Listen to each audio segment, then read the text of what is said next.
आज हमारे साथ हैं क्रांतिकारी विचार मंच उत्तर प्रदेश के प्रांतीय संरक्षक देवस्वरूप पटेल। आइए इनसे जानते हैं इनके जीवन के बारे में। कि सर बताइए, आप पॉलिटिक्स में कब से हैं और क्या उद्देश्य रहा आपका पॉलिटिक्स में आने का?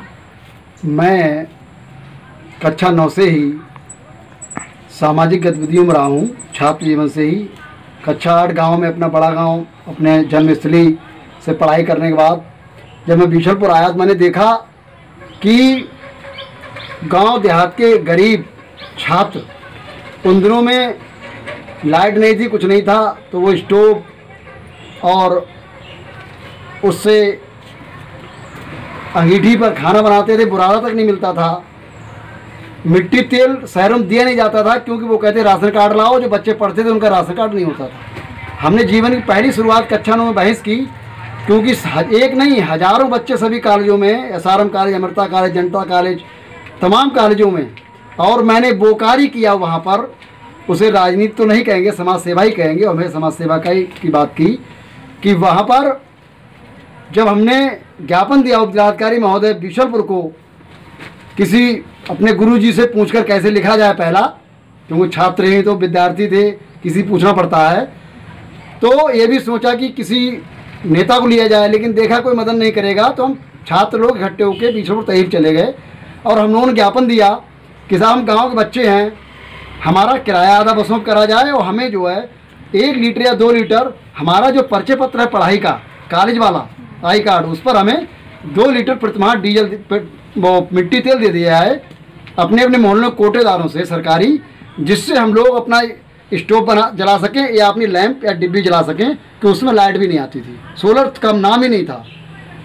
ये हमने जीवन की पहली सीढ़ी शुरुआत की और इसमें हमें मेन रोल हमारे माता पिता, घर, हमारे गांव, परिवार बोले सबसे मिला कि वो हमेशा लोग सामाजिक कार्य करते रहे। कौन से सन की बात है ये? सन 1984 और आज 1984 से 26 वर्ष। मुड़कर नहीं देखा, कोई उद्देश्य नहीं था MP MLA बनने का, ना कोई मन में रखा, ना कोई टीस, ना धन दौलत, सिर्फ उद्देश्य कि जो अपने लेवल पर सही रास्ते पर कार्य कर सको। सड़क की समस्या है तो सड़क के लिए बैठो, धरना दो, ज्ञापन दो, जनता से जुड़े जो समस्याएं उसके लिए लड़ जाओ। आज कोरोना काल में हमारे तमाम साथियों ने, हमारे बहुत सारे लोगों ने ऑनलाइन काम करके, सब करके, तमाम लोग पंजाब, हरियाणा, दिल्ली फंसे थे, उनको निकलवा मदद करने काम किया। इस वर्ष 1984 से आज तक हम लोग ये नहीं सोचा। और मैंने ये भी देखा कि किसी विद्वान ने कहा है, क्रांतिकारी ने कहा है, आज क्रांति दिवस 9 अगस्त, अंग्रेजों भारत छोड़ो है। मुझे एक क्रांतिकारी की बात याद आती है, उन्होंने कहा कि जज्बा हो तो संसाधन आड़े नहीं आते। और उन्होंने ये भी कहा कि क्रांति और क्रांतिकारी और समाज की सच्ची सेवा वही कर सकता है जिसके पास संसाधन कम है, जिसके पास खोने को कम है। क्यों? जिसके पास ज़्यादा कुछ है तो वो उसे चिंता रहेगी, अरे मेरा ये ना खो जाए, ये ना चला जाए, तो ये मुड़ के नहीं देखा कहाँ होगा। यही हमें समाज ताकत मिलती रही, काम करते रहे। और जो 2020 में 20 वर्ष पूर्व क्रांतिकारी 2000 में क्रांतिकारी विचार में उत्तर प्रदेश की स्थापना, उसमें मेरे एक बड़े साहित्यकार भी, उनकी सोच थी, श्री सुधीर विद्यार्थी जी, वो भी क्रांतिकारियों पर हिंदी लेख के बड़े लेख वो हैं। और हमारे और पत्रकार और बुद्धिजीवी साथियों ने राय दी कि एक मंच बनाकर कुछ ऐतिहासिक कार्य भी किए जाए, जिसमें उद्देश्य था कि जैसे हमारे जो राष्ट्रीय स्तर पर क्रांतिकारी हैं, अमर शहीद चंद्रशेखर आज़ाद जी, भगत सिंह, ठाकुर राम साहब बिस्मिल, काकोरी शहीद के, उनको तो सरकार भी कहीं न कहीं उनकी चर्चा परिचर्चा आ जाती है, या उनका आज दौर में इंटरनेट पर उनकी जीवनी पढ़ी है, लोग पढ़ लेते हैं, उनके पाठ्यक्रम भी हैं। भले आज पुस्तकें पढ़ना बच्चों ने कम कर दी, लेकिन जो हमारे गांव, जो हमारे क्षेत्र में, हमें खुद नहीं मालूम था कि मेरे बड़ा गांव से धुरे पर लगा हुआ इमलिया गंगी है, वहाँ के हमारे क्रांतिकारी थे। वहाँ के हमारे क्रांतिकारियों ने क्रांति की, अंग्रेजों भारत छोड़ो और अशोक आंदोलन 1942 की लड़ाई लड़ी। श्री खुशहाली राम, बीशलपुर के अंबा साई जी, एक बिल्कुल वो व्यक्ति जो अंग्रेजों के छक्के छुड़ा दिए, उनको लोहे चने चबा दिए, जो उसमें सुतली बम बनाते थे, इनका नाम था सन्यासी योद्धा महर्षि कुन्नलाल उर्लिका। पंडित राम प्रसाद श्री राम शर्मा चंदपुरा, कुंवर भगवान सिंह जो बहुत करोड़पति आदमी थे, संपत्ति सब छोड़ के जंगलों में रहकर उन्हें जंगल के पत्तों पर एक अखबार चलाया और वो पत्राचार अखबार करके अपने क्रांतिकारियों को संदेश बहन करते थे। वहाँ से कुंदनलाल ने जहानाबाद बहुत बड़ा गुरुकुल खोला आज़ादी के बाद, जो आज भी सुरूर जहानाबादी के नाम से जाना जाता है। बहुत काम है। बिजपुरी में अमर शहीद चंद्रशेखर आज़ाद आए थे काकोरी कांड की घटना करने से पहले, खांडेपुर में गए थे। हमारा बीसपुर खांडेपुर कम से कम 2 दर्जन क्रांतिकारी फ्रीडम फाइटर मार रहे हैं। तो राजकुमार राज बहादुर सक्सेना जी बीसपुर, ताराचंद गंगवार जी, ठाकुर प्रसाद जी जोरा कल्याणपुर। और जब हम यहाँ से बाहर निकले, जब अपने जिला मुख्यालय से पीलीभीत से बाहर निकले, देखा क्रांतिकारियों की जिन्होंने देश को आज़ादी कुर्बानी की वो उपेक्षित हैं, उनके परिवारों के आश्रितों को लड़ाई के लिए हम लोगों ने लड़ाई लड़ी। सेठ दामोदर स्वरूप बरेली के इतने बड़े क्रांतिकारी थे जिनके पंडित जवाहरलाल नेहरू, गांधी जी भी उनका सम्मान करते थे। उनका तक पार्क बरेली में उपेक्षित था। उनको हम लोगों ने लड़ाई लड़के वहाँ पर बहुत बड़ा आंदोलन किया, तो वहाँ सौंदर्यीकरण हुआ। एक वहाँ पर क्रांतिकारी बड़े ग्राम बुधौली जो भुता में बरेली में आता है, वहाँ के बड़े क्रांतिकारी थे ठाकुर पृथ्वीराज सिंह। उनका पार्क की जगह जब पंडित जवाहरलाल नेहरू माननीय प्रधानमंत्री थे तब जगह पड़ी थी, किसी को पता नहीं थी बरेली में कहाँ है। वो हमारे एक साथियों ने ढूंढवा कर और वो जंक्शन पर उनका हम लोगों ने वहाँ पार्क बनवाया। पार्क में पैसा सरकारी लगा, लेकिन हम लोगों ने उसकी जानकारी करके आवाज़ करा। और वो आज आप उनके बेटे भी फ्रीडम फाइटर रहे, श्री बिरराज सिंह आछू बाबू, उनकी पत्नी भी फ्रीडम फाइटर रही, स्वतंत्रता सेनानी, पूरा परिवार क्रांतिकारी रहा। उनको नहीं पता था कि मेरे घर के सामने ही जगह जो खाली पड़ी है मेरे पिताजी के नाम बहुत पहले अलाट की गई थी। और जब काकोरी शहीदों को कई उपेक्षा हो रही थी, पंडित रामप्रसाद बिस्मिल ठाकुर रोशन सिंह का गांव जो नवादा है, उनके परिवार में कुछ नहीं हुआ था। हम लोग 20 वर्षों लड़ाई लड़ रहे थे। अभी गत वर्ष मुख्यमंत्री उत्तर प्रदेश शासन योगी जी ने आकर वहाँ एक इंटरकालीन नवादाम दिया जो खुदागंज में लगता है, और एक वहाँ पर देवबंदी पुल दिया जो चालू होने जा रहा है, जो खुदागंज कटरा और बीसपुर का रास्ता खोलेगा। आपने हमेशा किसानों की लड़ाई लड़ी है और गरीबों की, मजदूरों की, जहाँ पर भी समस्या होती है आप वहाँ पहुँच जाते हैं। फिर आपके बारे में इन लोगों ने क्यों नहीं सोचा, आपको किसी पद पर क्यों नहीं बैठाया? नहीं, ये कहना गलत है कि लोगों ने मेरे बारे में नहीं सोचा कि मुझे किसी पद से, मतलब आपका यही होगा कि MP MLA नहीं बनाया। मेरा जीवन का लक्ष्य, मैंने पहले भी कहा कि मेरा सत्ता और व्यवस्था नहीं रही, क्योंकि सत्ता व्यवस्था में बैठे लोग ही सबसे ज़्यादा, आज़ादी के बाद यही दुर्भाग्य है कि 70 वर्ष हो गए और सत्ता व्यवस्था में बैठे लोग जो व्यवस्था बताते हैं, जो हमारे क्रांतिकारियों ने आज़ादी के बाद, हमारे संविधान निर्माता डॉक्टर अम्बेडकर जी, सरदार वल्लभ भाई पटेल जी, देश के प्रथम गृह मंत्री ने देश की एकता घंटा करके हम लोगों को अभिव्यक्ति की आज़ादी दी। यानी अभिव्यक्ति आज़ादी मतलब हम अपने अधिकारों की आज़ादी दी, अपनी बात कहने की, और अपने मूल अधिकार दिए हमें संविधान में। लेकिन हमारे मूल अधिकारों का हनन होता रहा। लोकतंत्र की बात कही जाती है, लेकिन हमें भीड़ तंत्र में बदल दिया गया, क्योंकि अगर हम लोकतंत्र व्यवस्थित रहेगा तो समस्याएं निपटती रहेंगी, और हर कार्यालय में सरकारी भीड़ रहेगी, भीड़ तंत्र होगा तो हर समस्या पीड़ित परेशान रहेगा। तो मैं मजदूर, किसान, आम आदमी कोई हो, जहां मुझे सूचना मिलती है, मैं अपने परिवार की सहमति से, अपने पारिवारिक चीज़ों से, जो क्षमताएं हैं शारीरिक, मानसिक, आर्थिक, जो भी उनके अनुसार, कोशिश करता हूं कि उनकी आवाज़ उठाऊं, उनकी 2 कदम साथ चलकर उनकी मदद करने का प्रयास करूं।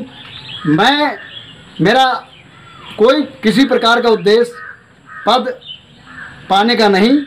और जनता ने, जो आपने कहा कि उन्होंने पद पे लाने को नहीं सोचा, मुझे जनता ने, जनता जनार्दन ने, समाज ने, गांव, क्षेत्र, जनता मंडल से लेकर, मतलब मेरा गांव जंगल में है, जंगल में मेरा जन्म हुआ, जंगल क्षेत्र से लेकर, और अगर दिल्ली तक अगर रास्ता बनी और लोगों ने सम्मान दिया तो ये मेरे सम्मानित जनता क्या ही देन है, उन्हीं की बदौलत है, मैं कुछ नहीं हूँ। अभी अयोध्या में राम मंदिर भूमि पूजन हुआ है, मंदिर जरूरी है या कुछ और जरूरी है, जैसे अस्पताल, स्कूल, कॉलेज वगैरह? बिल्कुल ठीक कहा आपने। देखिए, मंदिर, मस्जिद, गुरुद्वारे, चर्च, ये जो धर्म पैदा हुआ, जो हमारे धर्म हैं, ये आस्था के प्रतीक हैं। और आस्था के प्रतीक उनके अनुयायी, उनके भक्त और उनसे संबंधित जनता जिस समाज में पैदा होती है वो करते हैं। और सदियों से पूरे देश में नहीं, विश्व में लोग करते आ रहे हैं। मेरे गांव में भी 250-300 साल बड़ा ताल देव स्थान करके मंदिर प्राचीन बना हुआ है। वो सरकार ने नहीं बनाया। यशवंती देवी मंदिर सरकार ने नहीं बनाया पीलीभीत में। पूर्णागिरि दरबार मंदिर सरकार ने नहीं बनाया। जो सोमनाथ मंदिर आज़ादी के बाद जहाँ समस्या थी, वो भी गृह मंत्री प्रथम और उप प्रधानमंत्री देश के लौह पुरुष सर्वपल्ली ने बनाया। लेकिन उसमें उन्होंने एकता करके, भाईचारा करके उन्होंने बनाने के सरकारी तंत्र का संविधान के अनुरूप भाईचारे में जो कर्तव्य ड्यूटी होती वो उन्होंने निभाई थी। उन्होंने कोई सरकारी खजाना या इस तरीके से नहीं करा था कि कोई द्वेषभाव ना आए। सरकार का पहला काम मंदिर मस्जिद बनाना नहीं, सरकार का काम है रोजगार देना। आज सरकारी कंपनियां बंद हो रही हैं, रोजगार नए निकल नहीं रहे हैं, रोज कोर्ट कचहरी हो रही हैं। हमारे पढ़े लिखे बच्चे रोज डिप्रेशन में आ रहे हैं। कितने बच्चे, कितने किसान ये सोच के हमारा लाखों रुपये पढ़ाई में लग गया, रोज फार्म भर रहे हैं, रजिस्ट्रेशन हो रहा है, रजिस्ट्रेशन कराने को ऑनलाइन फार्म भरने को पैसे नहीं रहे हैं। कितने बच्चे डिप्रेशन में आके नकारात्मकता के कदम उठा रहे हैं, रोज घटनाएं आ रही हैं। इसका यही कारण है, सरकार का पहला काम है।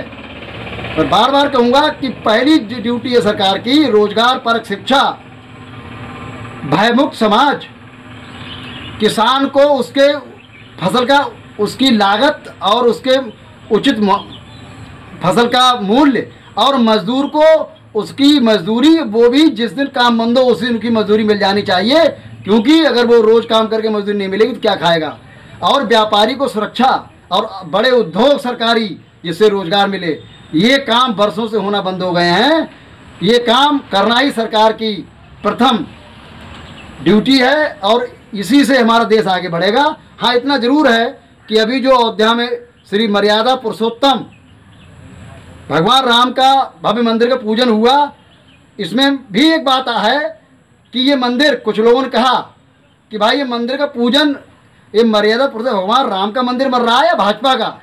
क्योंकि उसमें एक भी साधु संत, कोई नेता, कोई भी भाजपा के अगला वाला ना आमंत्रित करा गया, ना बुलाया गया, जो विचारणीय विषय है। भले कोरोना का इसमें लॉकडाउन था, वो चल रहा है, वायरस, कम लोग बुलाए गए, 200 लोग बुलाए गए।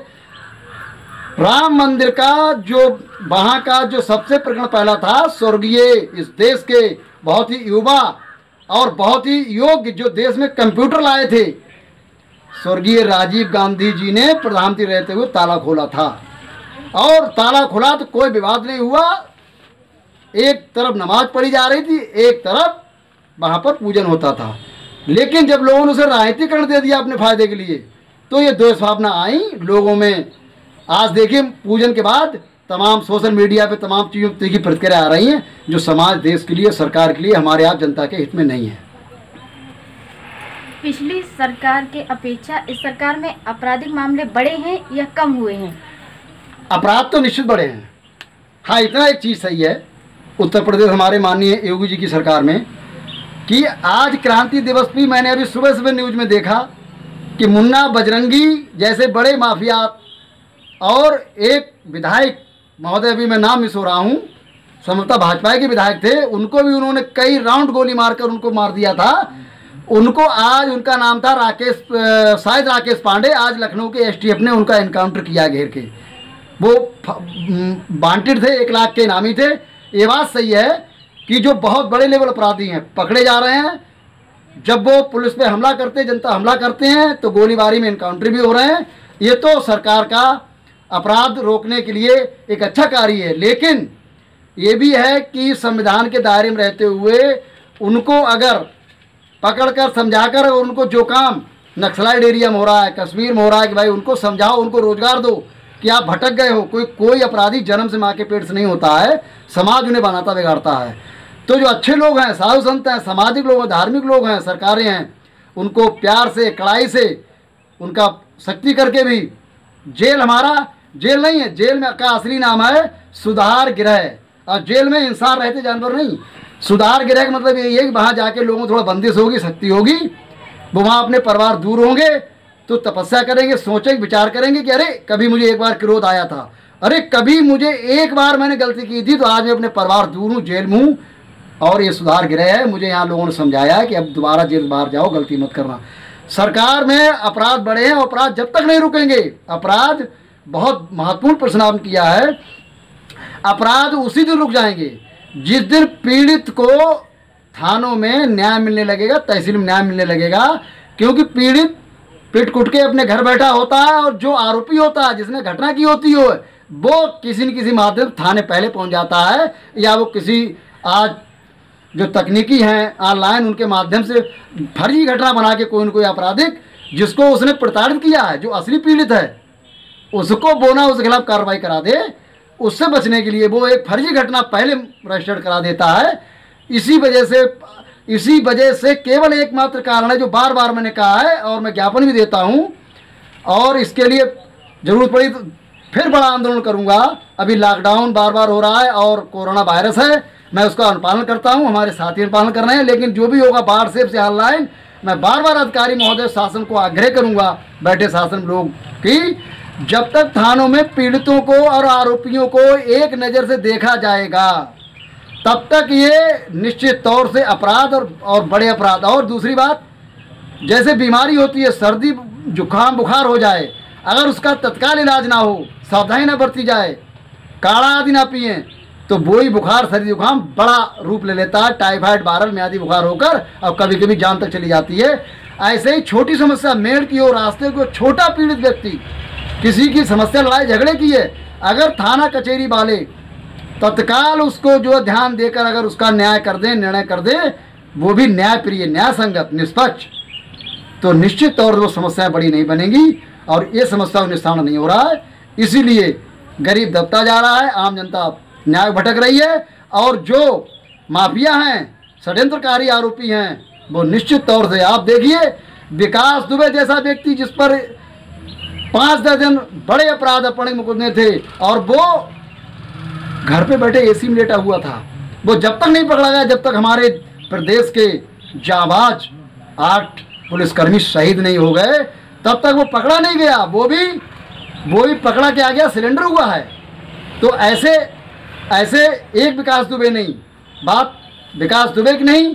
मैंने कहा कि कोई व्यक्ति अपराधी, आतंकवादी जाति, धर्म और परिवार से नहीं होता है, वो समाज में आके होता है। इस पर गंभीर विषय की बात है कि पीड़ित को तत्काल न्याय दिला दिया जाए, तुरंत न्याय दिलाया जाए, और ये न्याय नहीं मिल रहा। इसीलिए ये न्याय जहाँ नहीं मिलता है, हम जो भी हो, हम बिना कुछ सोचे सही और गलत के आधार पर जो सही पक्ष है उसकी मदद करने निकल पड़ते हैं, चाहे उसके लिए लिखा पढ़त करनी हो, चाहे उसके लिए आंदोलन करना पड़े। इसमें हम लोग नहीं सोचते हैं कि सांच को आँच नहीं।